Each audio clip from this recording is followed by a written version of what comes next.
안녕하십니까. 지난 시간에는 절대 빈곤과 상대 빈곤, 그리고 높은 수준의 사회 보장금을 지불할 때에 나타날 수 있는 빈곤의 덫에 대하여 말씀을 드렸습니다. 오늘은 빈곤의 덫, 일례를 말씀드리고 한인사회가 빈곤에 대하여 어떠한 대안을 가져야 하는지를 살펴보고자 합니다.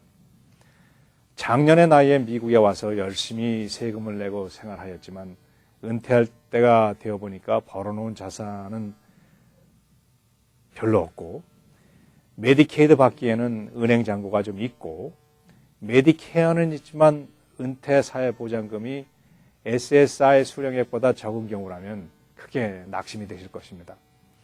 그동안 열심히 일하고 세금을 냈어도 노인이 되고 보니 세금을 내지 아니한 사람보다도 힘들게 살아간다면 차라리 모든 자산을 미리 정리해버리고 정부 혜택을 100% 받으며 생활하는 것이 유리하다고 생각할 수도 있습니다. 실제로 은퇴를 앞두신 분들이 자산을 미리 정리하고 극빈자의 형태로 남아서 정부 혜택을 받는 분들이 계십니다.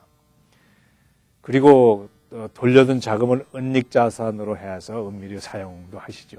그러나 이러한 일들이 발견될 경우에는 그간 받아왔던 모든 혜택을 대갚아야 하는 일이 발생합니다. 정부의 재정 적자의 영향도 있지만 정부에서는 극빈자들을 대상으로 하는 혜택에 있어서 자산조사를 더 철저하게 시행하고 있으며 컴퓨터 기술을 통한 은행 구조나 소득에 대한 추적이 보다 상세하게 시행되고 있습니다. 한편 메디케이드도 코페이를 적용하기 시작하였고 메디케이드와 메디케어의 민간 보험회사와 HMO의 가입은 정부가 최소 수준의 의료를 보장하고 나머지는 소비자가 감당하도록 하는 체제로 변환이 되고 있다는 것입니다.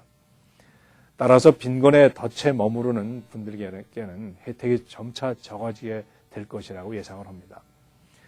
은퇴자가 자산을 미리 정리하여 정부 혜택에 의존하는 경우 스스로 만든 빈곤의 덫에 머무르기 쉽습니다. 이미 내 손을 벗어난 자산은 타인의 손에 머물러 있는데 이것을 내가 원할 때는 그 타인이 협조를 해야 하는 전제 조건이 형성됩니다. 한편 조작적인 빈곤이 현실적인 빈곤으로 찾아올 수도 있고 정신적인 빈곤으로 이어질 때는 아름다워야 할 노인의 삶이 어두운 그림을 그려 나갈 수 있다고 보기 때문입니다. 배우자가 장기 보호 서비스로 이전될 때에는 정부 혜택을 받지 않는 사람의 자산 한계가 11만 5,920불로 상향 조정이 되고 건강한 배우자의 수입 한도액도 2,898불로 상향 조정되기 때문에 미리 자산을 돌려서 남겨둘 필요가 없다고 보는 것입니다.